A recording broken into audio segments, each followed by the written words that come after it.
Jo Project and I'm a singer and qualified mental health counsellor. Today I'm going to be talking to you about the importance of self-care. So what is self-care? Self-care is the practice of taking action to preserve or improve your own health. At your current life stage, your parents or caregivers should mostly be making sure that all of your basic needs are being met on a daily basis.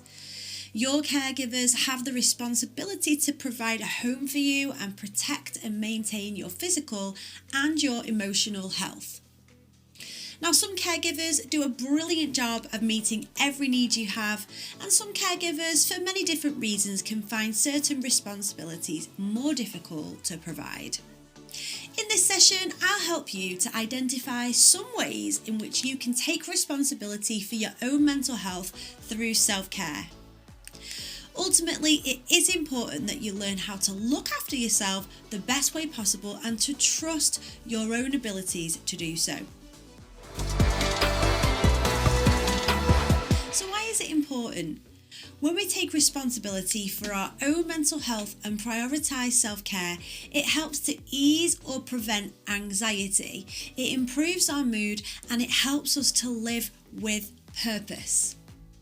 So on a scale of 1 to 10, 1 being poor, 10 being incredibly good, how would you rate your self-care on an average week?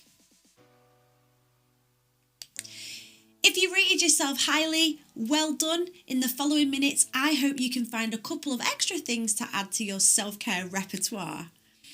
But if you scored somewhere in the middle or low, then the next few minutes could really help you to improve your self-care.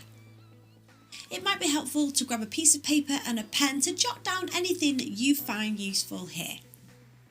So here are my top 5 tips on how to look after yourself and self-care excellently using the acronym AFTER.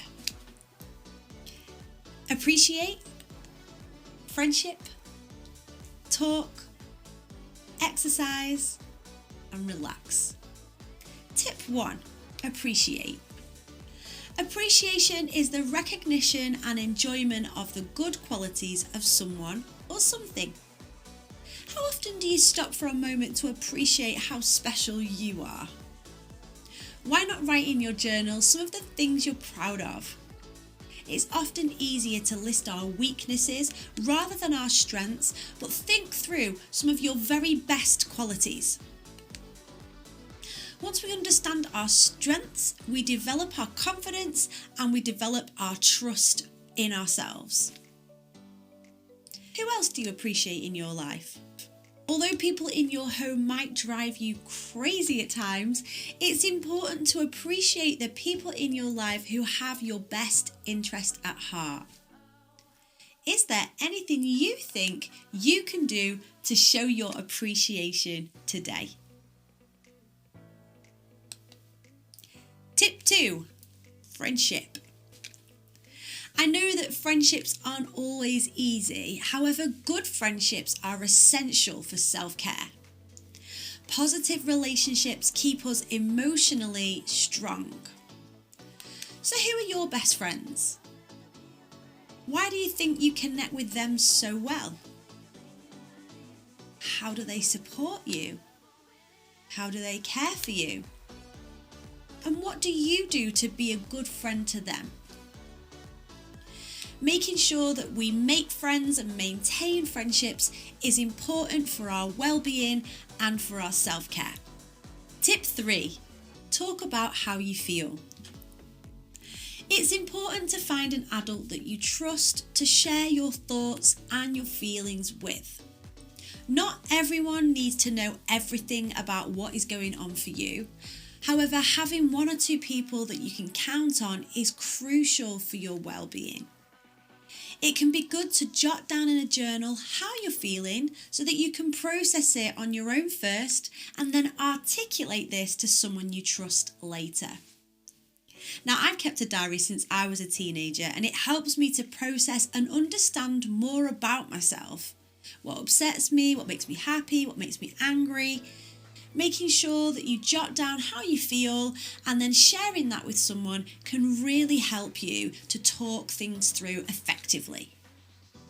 Tip 4, exercise. Our physical health and our mental health are inextricably linked.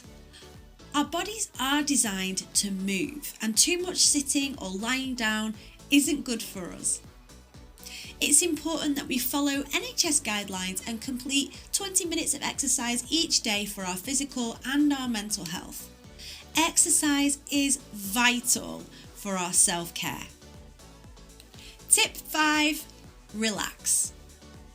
Although we are surrounded by technology to help improve our day-to-day lives, we have to remember that we are not robots, we are human beings, and we need time each day to relax and to unwind.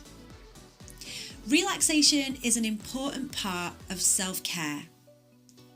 Spending time each day away from our technology and doing something in nature or with friends can help our brains to reboot. In your journal, why not write a list of all the things that you like to do to relax and to unwind? Make sure you're doing something from this list every day in order to promote a solid foundation of good self-care. Here are some ideas to get you started. Meditation, listening to music, creativity, journaling, writing down your thoughts and feelings, gaming, taking a relaxing bath or shower, anything that helps you to switch off from your current activity and do something different. So those are my top 5 tips to look after your body. A, appreciate. F, friendship. T, talk. E, exercise. R, relax. Happy self-caring. For more information and further tips, tools and resources, you can visit thelilyjoproject.com. And I also enjoyed the book, The Self-Care Kit for Stressed Out Teens by Frankie Young. Hope to see you soon. Take care.